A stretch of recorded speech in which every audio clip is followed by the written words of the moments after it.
no other nation has gone through suffering like the nation of the people of Israel in the Bible. We find already the people were, before they were made as a nation in Egypt under the Pharaoh, they were slaves. Once they reached the promised land, they were doing well for a while. Then after that, they are conquered. They are taken as captives by the Babylonians, the superpower of the time. Then once the Babylonians are conquered by the Persians, once again, the people of Israel is taken as captives. Then, after the Persians, the Roman conquers them, and they get really burdened. They get exploited, they are harassed, and suffering continues. And this was termed as having a yoke on them, having a burden, an unbearable burden on them. It is not only the foreign nations who took them as captives, but even their kings themselves. Solomon, towards the end of his reign, in order to maintain his magnificent constructions, he had to impose tax on the people, and it became unbearable for the poor. As Rehoboam, Solomon's son, takes over the crown king, the people plead him to relax them of the heavy taxes. Instead of releasing them or unburdening their burden, further the burdens are put on them. And in this context, in the first reading, we heard the prophet speaking of a king, the future king. Of course, he speaks about King David, who would unburden the yoke of the people, who would bring peace to the people, and whose reign will expand from sea to sea and to river. Literally, it had been from the Mediterranean Sea to the Dead Sea, from the Mesopotamian river to the Arabic river. But we know this refers in a poetic language. It refers that his reign will cover the entire region, or rather the entire world. In Matthew's Gospel, Jesus takes this very text from 1 King chapter 12. He says, "Come to me, who are heavy burdened, I will give you rest."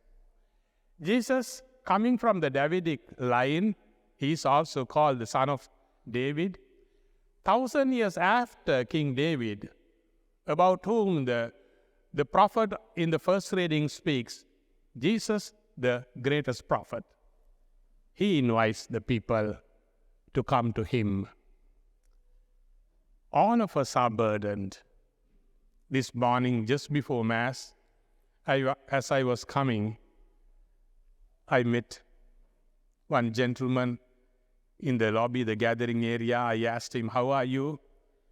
"Genuinely speaking, Father, I am sore today." His reply was that, "My bones are aching.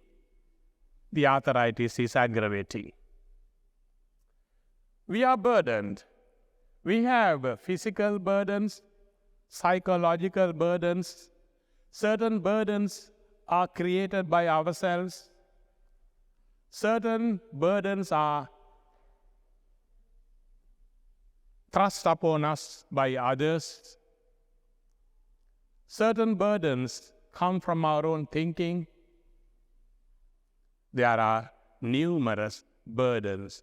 No human being can say that I am fine.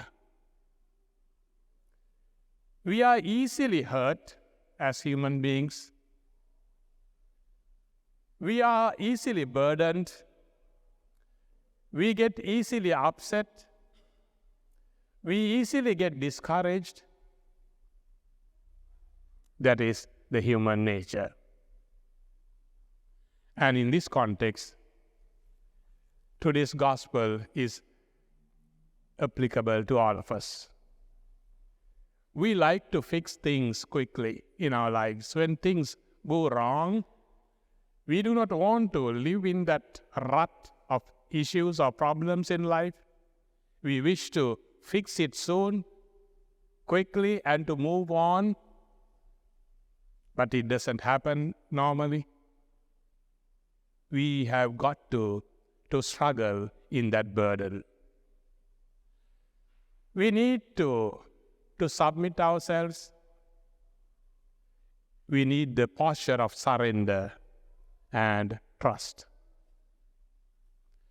In fact, as Jesus uses these words, "Come to me, all you who labor and are burdened, and I will give you rest." Jesus, he himself has gone through the human experience, and he says, "Come to me and learn from me." Our closeness to God doesn't deprive us of the burdens of life. Rather, it gives us strength.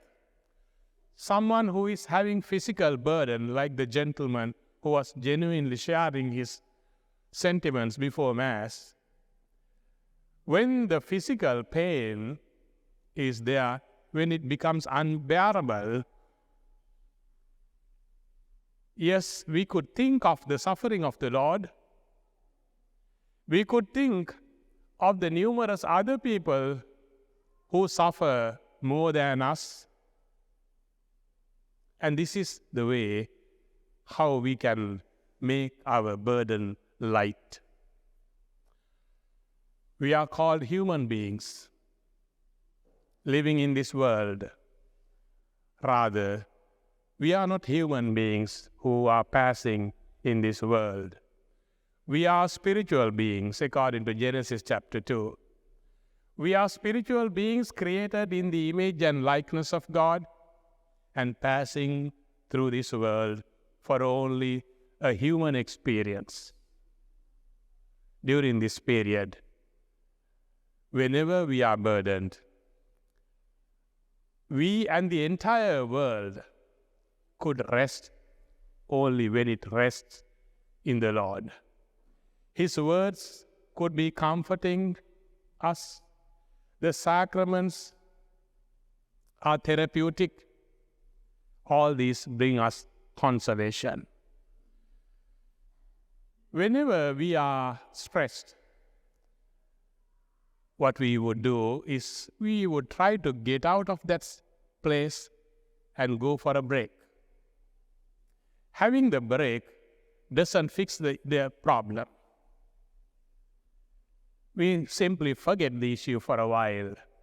We distract ourselves from the reality. We get back to the normal routine. Once again, we are stressed. Therefore, a practical way would be just try to have little time out for you, for prayer. Just doing nothing. It is very difficult to do nothing in today's world. The moment we do nothing, we want to do something, at least with our mobile phones in our hands. Rather, take time at least during this week. Just make an effort to be silent in silent prayer. Offer to the Lord the burdens. Ask Him how He would have faced the issues that you are going through. The burdens, come to me. All you who labor and are burdened, I will give you rest. Learn from me. My yoke is light, and my burden is light.